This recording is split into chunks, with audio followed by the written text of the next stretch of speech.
Thank you first for your composition of that beautiful piece. um, I'm really delighted to be in conversation with Rumi because his work has been very inspiring. His music has been very inspiring to me. And I think there's a lot to discuss in the intersection of the worlds that he works in. So I thought we'll begin by, I'm just interested to explore this idea of how music can respond to the environment or to nature in the contemporary context. What do you feel is the role of music? I I can't see the difference between the music and the environment or ecology. It's only these days because of all these sound studios, soundproof studios, that we can separate them.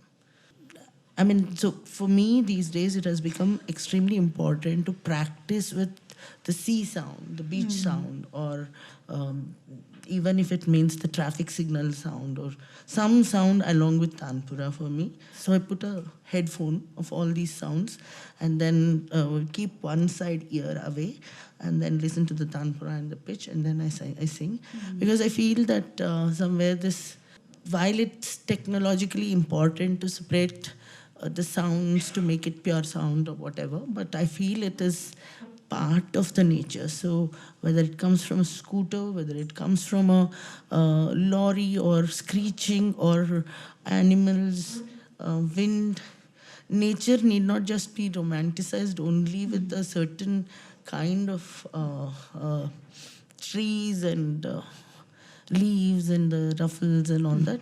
But I think today's traffic, uh, today's weird sounds like in a hospital, the the very weird sounds that you get, those sounds, and then, like for example, that sometimes I'm like singing something, I get into a lift, and then suddenly there will be a music by the lift which will be clashing, and then that funny music should also be part of those things. So whether completely sanitized by the elite society, non-sanitized by the elite society, the traffic signal situations and situations of everything together, I feel is what music is. The moment when we start saying, oh no, I need silence, that's when the silence gains some meaning. So the soundscape of nature is everything in the urban. Do you feel? Don't you feel so? Like Yeah. when you practice, where is the soundproof? There's, In yeah. your home, in like, don't you feel that the sounds of traffic?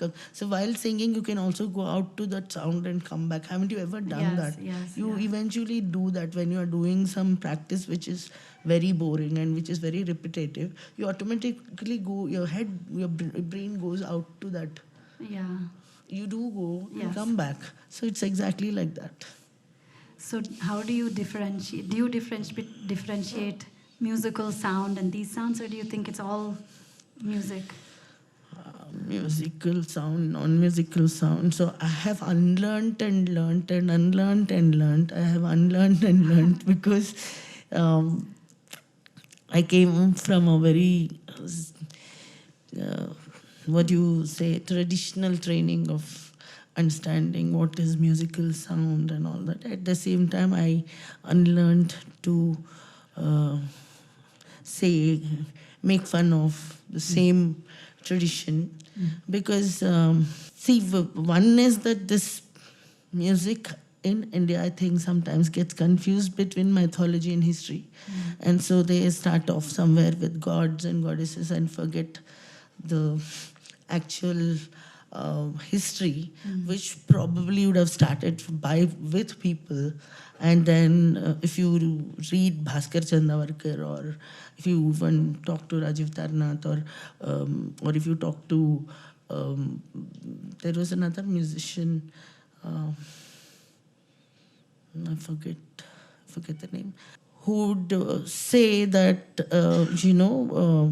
if you actually put the mythology points, no, correct, it was Dinkarji who said that. If you actually put like an installation, put the what Nisha, this comes out of crow, and Pancham comes out of a buffalo, and then if you actually put all those things, it'll be super fun. So these are all poetic imaginations, poetic understandings. So myth is always something that we create for our creativity, and I think that should be separated because I feel music has actually come with nature, with people who are engaged with nature. Like one of the voice exercises that my guru Pandit Ramarao Naik would always insist on doing was to stand and bend with a straight back. Like how these women stand to sow seeds in terms of the rice plant, this thing and all that. So, and they start singing, they sing till they work. That's so natural for them. There, if you look at that kind of a atmosphere where you're sowing, your feet is in water, and then there could be like breeze and all that. So that is something which is interesting to see how a voice. We always insist to have a very straight back. Now bent straight back kind of singing and that kind of voice with nature. Why is that we don't take it into the consideration that music has never been separated from environment? So how do you think it has detached from the environment? Why has it kind of evolved into, is it? This whole thing about Margiya, Deshiya, all that kind of separations or understandings, or so there is one thing very interesting in Indian music is one is something that has naturally come, and one that is constructed. So when you construct something, you are more possessive about that. And when something comes very organically, I think that continues to flow also. Because if you look at this Bhairav as a raga, I think it came very naturally. It continued, and today it is continuing. Each musician tries to understand Bhairav in different manners. So Bhairav has brought in generations of knowledge with it. So when we do the microtones of Bhairav or microtones of Thodi, it depends on our creativity, how we understand. Why do I want to kind of restrict suppose, there's a particular measurement of moving of that microtone, and if you don't do that, then it will not sound like Bhairav. Right. Is the justification that is given. If it doesn't sound like Bhairav, it's okay. It might sound a little lesser Bhairav, but that experiment has to happen. Right. Like so, dha, dha, pa, pa, dha, ma. Now you have to have the dha. Now if I reduce it, dha,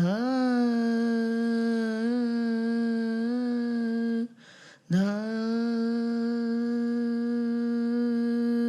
pa. I'm sure most of the musicians would have done this experiments, and they would have fixed their own dhas, their own pas, and that's how you kind of build along, you go along and kind of. But you feel even the microtones have kind of had a root in some kind of a sonic external environment? Like this inspiration from that has come from? See, I mean, if we go by the poetic image, a lot of things can come out. I mean, like it's very interesting example that once Aditi Upadhyaya, my guru, she said something like, "What is Thumri?" So I was like, "I don't know." She's like, "Jo thumakta hai, wohi thumri hai." Like that, the microtones swaying also. Why should microtone always sway? Right. It's like it's always like a pendulum movement that is stuck in the head. If microtones move like this, it's just imagination. Right, That's right. it. So, can you speak a little bit about the different forms of music? I mean, khayal, we have, I mean, even khayal, but what these different forms, the significance in there, you had mentioned about, different labor practices or even like the posture example you gave before. How does music connect to the different genres of music kind of connect to these activities, and even in activism, what is the kind of importance of that? I think everybody has heard of Gaddar, and one of the most beautiful part of activism is only when people sing or when they are sloganeering. But of course, it can get into the trap of, I'm the victim kind of thing. But I remember Narmada, when we were all active in Narmada Solidarity Forum, Medha Patkar was very influenced by one song in the film Lagan.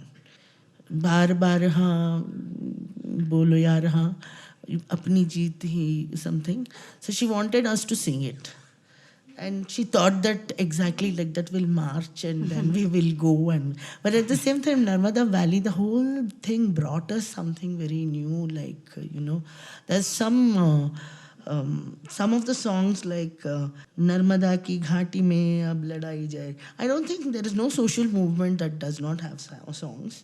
Similarly, you have the Dalits singing, the women singing. In fact, us queer and trans people, we actually don't have music. So we are yet to make music. For us, we'll have to borrow every word. We don't know if our words will suit the outside world, because if we end up singing our language, in the sense the language that we share, which is very close to our hearts, that will become probably immoral for you people, but then it will be very, very fun for us. What is that language, or can you share a little more about it? So I mean, no offenses to anybody or any kind of music, but I have done weird things with experimenting with music. That's also because my Ramarao would always say that, at one level you also have to kill music. So learn to kill music. You can sing well, you can also kill it. This slur words in Malayalam. So I made a Carnatic music song out of it. So one is that, and then Baba Black Ship, and then so many things. Actually, it came to use in a weird way in so many different spaces of my activist life. There is also this whole when actually the environmentalists and when the environmental movements have come up with such wonderful songs with Adivasis contributing to it, and this recent one which was produced by a whole lot of this thing is Gaon Choda Binahi, Jungle Choda Binahi, Mai Mati, then something, water also will not leave. So we'll not leave all these things. So, and then also the women's movements contribution, their songs. Sometimes this activist music tends to become militarized types. Tuck, tuck, tuck, tuck. But in between comes like a surprise line where it says, "Tu aa mujhe shringar kar, tu aa mujhe haseen kar." Then what's it? Agar kahin swarg ho, to utarla zami par. It's so beautiful, and the whole song begins like one military base, tuck, tuck, tuck, tuck. But that particular two lines are so amazing. So, and then it was also very interesting. So, different movement songs have also contributed to different kinds of daily routine, which connects to the which is actually, if you look at it, khayal, Thumri, Dadra, all these things come from that kind of background. Like if you think of Chaiti, Right. if you think of Carpenter working, and if you think of somebody else, some daily Weavers, labor, we have compositions of all that. Correct. And what are we trying to do now? It's just a continuation. Yeah. There's one very beautiful composition in Komalisha Basavari. Badaiya lao re lao palana aaj sugar sugar palana badaiya.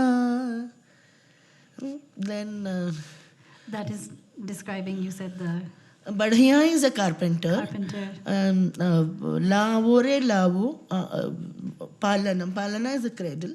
And aaj sugar is sundar sundar palana. Okay, beautiful cradle. Then so there are, like, there are things about potters, there's things about everyday life, and then most often these women are often crossing the roads to get water, and that's when they get teased, that's when they get unko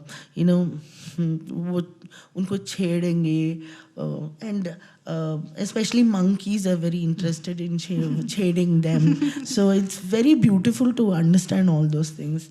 So But what do you feel in the contemporary context now with these images, these ideas keep repeating? How do we relate to that? Or is it still relevant, or do you feel?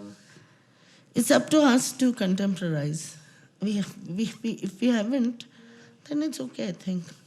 I mean, I am not a person who is fixed with these two things, but I really like the way the whole problem is that why do we see it separately is a question. Initially, they were saying everything is Krishna, everything is God. So suppose people who sing are like atheists. For them, everything is a real life representation, which could be like a little more of transcended reality.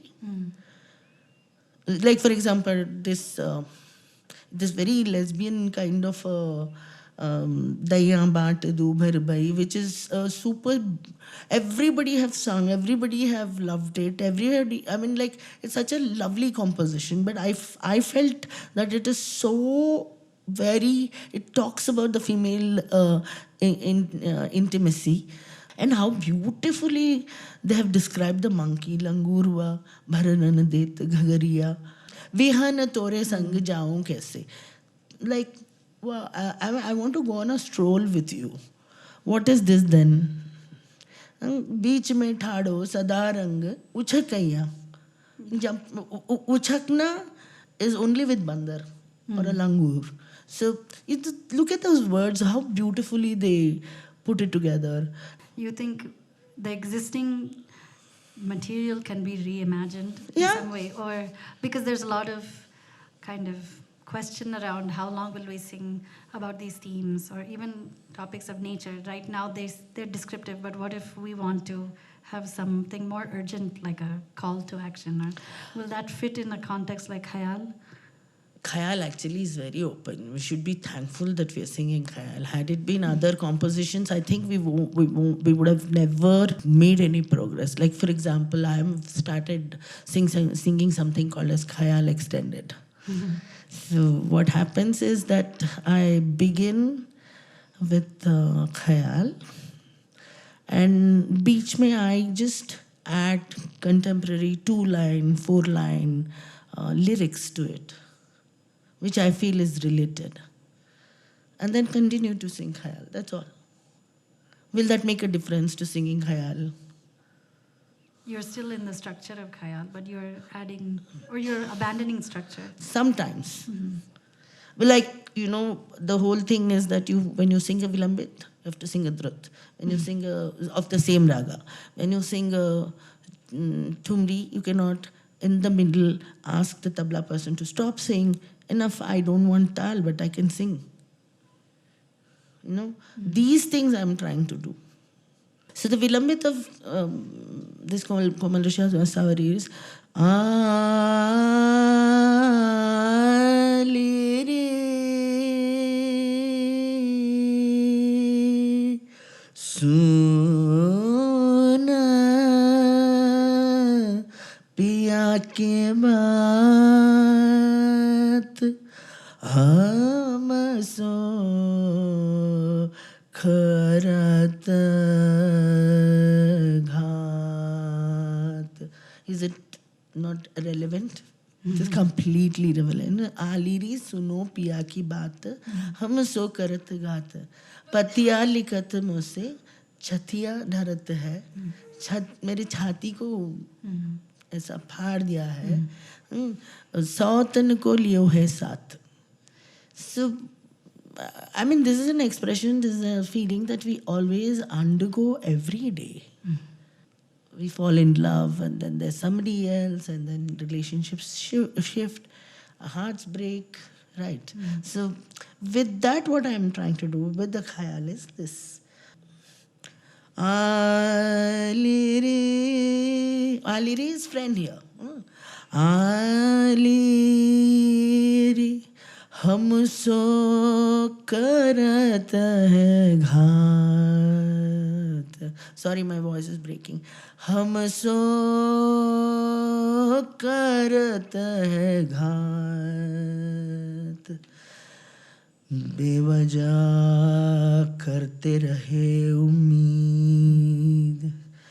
बेवजह करते रहे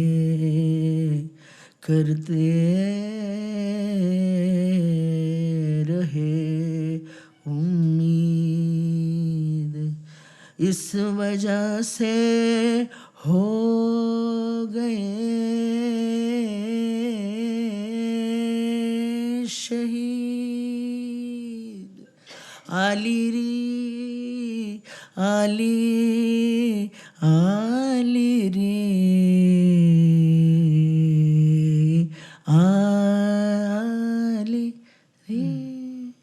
How different does it make, really? What inspired you to bring add that text? Khayal, shairi, khayal, poems. Now I'm introducing Kannada in between. I want to introduce different languages. So here's my friend Dada Pirjaman, who's been subjected to severe violence of writing in 3 lines, writing in 2 lines. I've been demanding, saying, please write a khayal with 2 lines.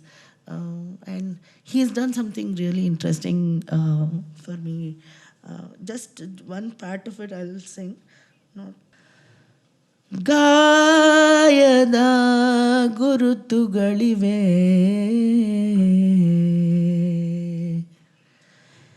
ಗಾಯದ ಗುರುತುಗಳಿವೆ. ಅಲ್ಲಿ ಇಲ್ಲಿ ಎಲ್ಲಿ ಎಲ್ಲಿ. This way of singing is also like I compose it here on, well, I just know the lyrics and I compose it here. So that, you know, khayal should be as spontaneous as it can get. Yeah. Then, oh, ಗೆಳತಿ ನೀಲಿ ಹೂವೆ. Oh, ಗೆಳತಿ ನೀಲಿ ಹೂವೆ. ನಿನ್ನ ಗಂಧದ ನೆನಪೇ ಕಟ್ಟುತ್ತದೆ ಕಾಲಿಟ್ಟಲ್ಲಿ ಕಾಲುದಾರಿ. Sometimes it works, sometimes it doesn't. We should just get used to it. So I'm trying something like this. I don't know if people might not accept. Anyway, traditionalists have thrown me out, so it doesn't matter. Now is the time for me to experiment. Thank you so much for staying for this, and thank you for all the support for this program. Thank you. Thank you to the artists, Priya Rumi and First Edition Arts, for bringing today's event to BIC. Thank you to the audience for staying with us till the very end. Good night.